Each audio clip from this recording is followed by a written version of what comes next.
Bonjour à tous, je suis Lorenz Pardaxoglu, je suis associé à la Sorbonne et je suis ravi de vous parler de mon chapitre aujourd'hui et je tiens à remercier aussi la Fondation pour les sciences sociales et Claude, José et Gilles pour cette opportunité. Donc mon chapitre est intitulé « Face à la désinformation, la vérité est-elle une arme à double tranchant pour les institutions publiques ?» Et je voulais commencer par un discours qui m'avait frappé la première fois que je l'avais entendu. Et c'est un discours qui résume, je crois, assez bien l'importance de la menace présumée de la désinformation en termes d'impact sur l'opinion publique et les comportements des citoyens. Donc c'était un discours de Ursula von der Leyen, la présidente de la Commission européenne, et elle a dit au meeting annuel du World Economic Forum que la principale préoccupation pour les prochaines 2 années, ce n'est pas le conflit, la guerre, ce n'est pas le climat, l'environnement, c'est la désinformation. Est-ce que c'est justifié ce propos? D'un côté, on sait que la démocratie est basée sur l'accès aux bonnes informations. Si on a une bonne idée du bilan du gouvernement sortant et des programmes des candidats, on peut plus facilement voter pour un candidat qui nous représente, qui représente nos préférences. Et à l'échelle de la société, ça veut dire qu'on a un gouvernement, ou au moins un parlement qui représente le peuple. Il y a aussi des cas, des anecdotes qui montrent à quel point les fake news pourraient être dangereux. Donc, si on prend le cas d'un homme en Arizona, aux États-Unis, pendant la crise de Covid, qui a suivi les conseils de son président Trump, qui a dit, lorsqu'il y a une conférence de presse, que pour se soigner contre le Covid, il faut boire de l'eau de Javel. Et malheureusement, cet homme est fini à l'hôpital et en fait, il est décédé quelques jours après. Donc, on voit réellement les dangers de la désinformation. De l'autre côté, la littérature académique montre que la désinformation est beaucoup moins dangereuse qu'on pense. Les effets sont pas si énormes, et d'ailleurs c'était le sujet de ma thèse. Et une chose sur laquelle on pourrait être sûr, c'est que la désinformation c'est moins dangereux que la guerre. Peu importe l'impact réel de la désinformation, il y a aujourd'hui une véritable industrie qui existe dédiée à la lutte contre la désinformation. Donc c'est une industrie qui, je pense que certains d'entre nous fait partie dans cette salle, c'est réunit les chercheurs, les journalistes, les professionnels, les agents de gouvernement, et le but c'est vraiment de réduire la propagation de la désinformation dans les médias, soit de réduire l'influence sur l'individu, ou soit les deux. Et depuis 2016, on a vu une série d'interventions, de réponses politiques qui ont été établies en dehors de la régulation des lois à cette lutte. Donc on a le fact-checking qu'on connaît tous bien, et aussi il y avait un rapport en 2022 qui montrait qu'il y avait plus de 400 équipes de fact-checkers, donc c'est devenu une initiative très répandue. Les étiquettes de contenu, y compris les community notes qu'on a vu avec la présentation de Thomas, et aussi l'inoculation, le pre-banking. Ici, vraiment, ça suit la logique d'un vaccin contre un virus. On expose quelqu'un à la désinformation, on explique pourquoi c'est faux et quelles sont éventuellement les techniques manipulateurs derrière. Et l'idée, c'est que dans l'avenir, quand cette personne est exposée aux fausses informations, ils arrivent plus facilement à distinguer le vrai du faux. Et ce qu'on va... Oui, et juste pour finir, donc en fait, l'approche générale de toutes ces initiatives, c'est vraiment de mettre en évidence la vérité ou de dénoncer ce qui est faux. Et ce que je vais vous montrer, c'est que trop insister sur la vérité peut être contre-productif. Donc je vais vous montrer quelques résultats d'enquête que j'ai mené, un sondage auprès d'un échantillon représentatif de la population française. Et donc je vais vous montrer 3 critiques ou problématiques du point de vue de l'opinion publique. Et après, je vais considérer les conséquences pour les institutions publiques.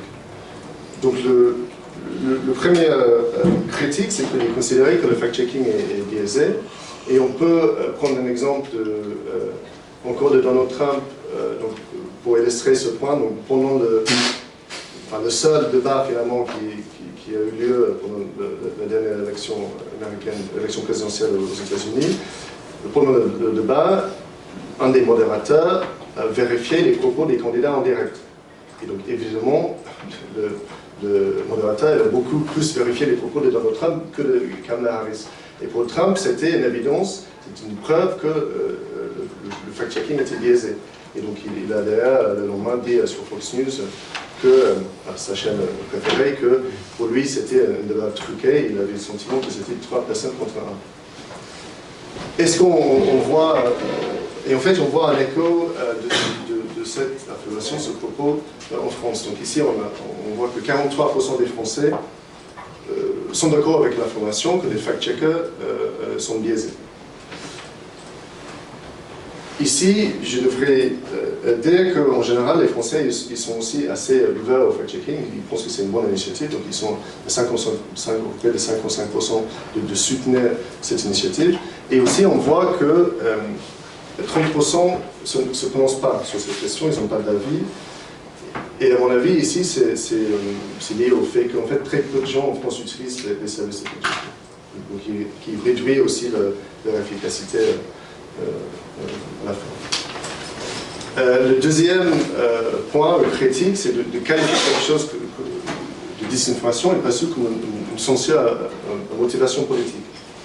Donc on voit aussi, j'ai beaucoup d'exemples aux États-Unis, on voit aux États-Unis, il y avait récemment des poursuites judiciaires menées par les républicains et les gens liés au parti républicain contre les chercheurs qui étudiaient les désinformations et qui exploraient, essayaient de comprendre aussi l'impact, mais aussi d'où ça vient. Et en fait, le base de ces poursuites, c'est que l'affirmation, c'est que qualifier quelque chose en tant que désinformation, ça supprime les idées conservatrices.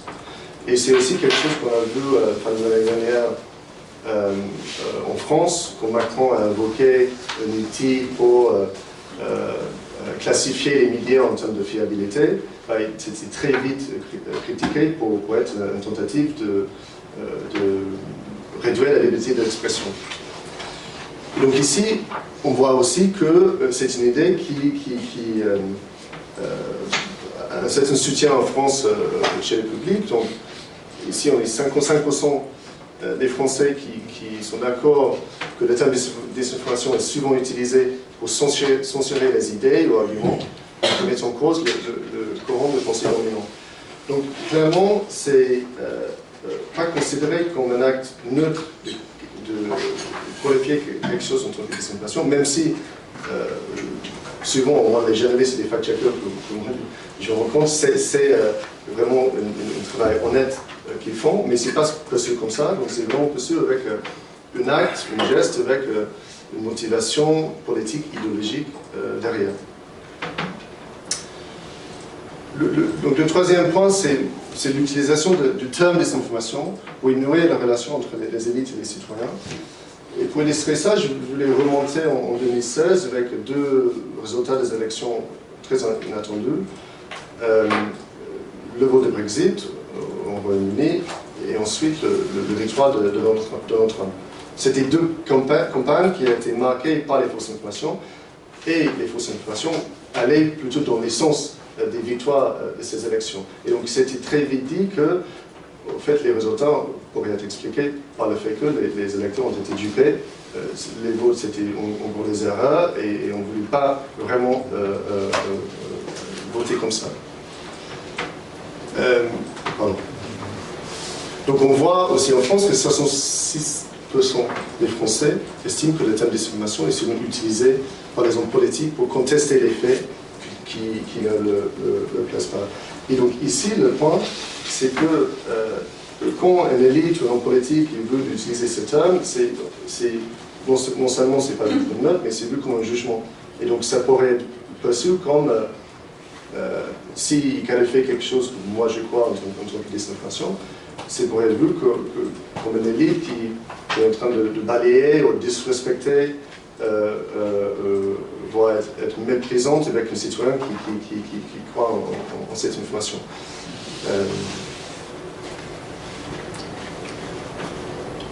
Et donc, qu'est-ce qu'on peut faire et comment on peut potentiellement éviter ces pièges? Donc, il y a une approche humoristique qui a été développée, qui a été assez innovante, qui permet d'éviter cet affrontement, enfin, éviter d'affronter la vérité et d'éviter ce conflit entre ce qui est vrai et ce qui est faux, et d'imposer ça.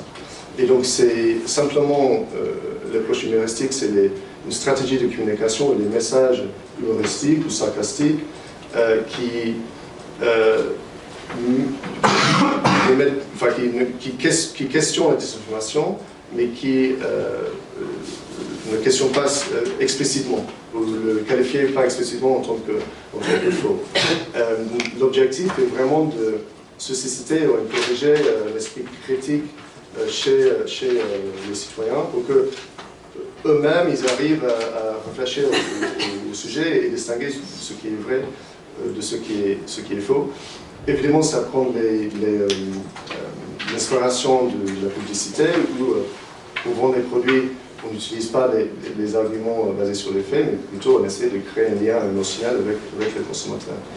Et c'est une approche qui a été expérimentée par les institutions publiques et c'est intéressant pour la raison pour laquelle, en fait, il y avait une étude récente qui sondait les responsables de communication dans les gouvernements, dans les institutions, et l'étude montrait qu'ils avaient peur, ils avaient crainte ils craignaient d'être perçus comme les arbitres de la vérité, par les citoyens. Et donc, en fait, cette approche permet d'éviter ça. Donc, c'était quelque chose qu'on voit, ça a été utilisé par le gouvernement en Ukraine pour lutter contre la propagande russe. Le gouvernement en Taïwan aussi ont créé ces messages pour protéger le débat public pendant la crise de Covid, parce qu'il y a aussi beaucoup de campagnes de communication. Et c'est aussi quelque chose qu'on voit, l'État français commence à jouer avec. Donc ici, un premier exemple, vous vous souvenez, peut-être l'année dernière, il y avait donc un rendez-vous entre les chefs d'État de l'Allemagne, France et le Royaume-Uni, et il y avait un choix sur la table. Et il y avait une rumeur qui a été diffusée largement en ligne et vue des millions de fois, qui disait que cette mouchoir, en fait, c'était un sachet de cocaïne. Et pour reprendre à ça, l'Élysée a publié ce tweet avec un registre humoristique, sarcastique, avec ce mime même, qui se moque de cette histoire fausse. Et c'était la première fois que l'Élysée a utilisé cette tonalité pour répondre à une désinformation. Et depuis, le ministère des Affaires étrangères en France a créé un compte qui s'appelle French Response, sur Twitter encore. Et l'idée c'est la même, c'est de répondre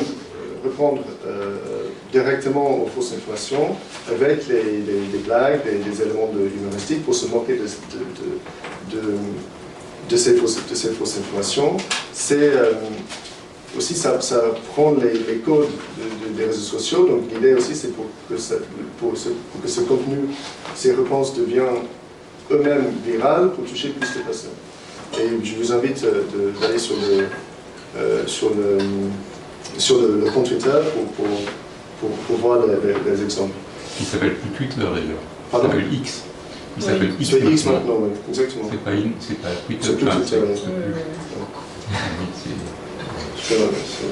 On peut se faire avoir si on le sait pas. Donc, rapidement en conclusion, en fait, la désinformation représente un dilemme stratégique pour les institutions publiques.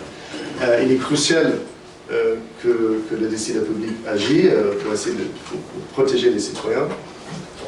Mais on a vu qu'imposer la vérité risque d'aliéner les citoyens et donc l'UMA comme stratégie de communication plutôt prometteuse en tant que réponse. Merci.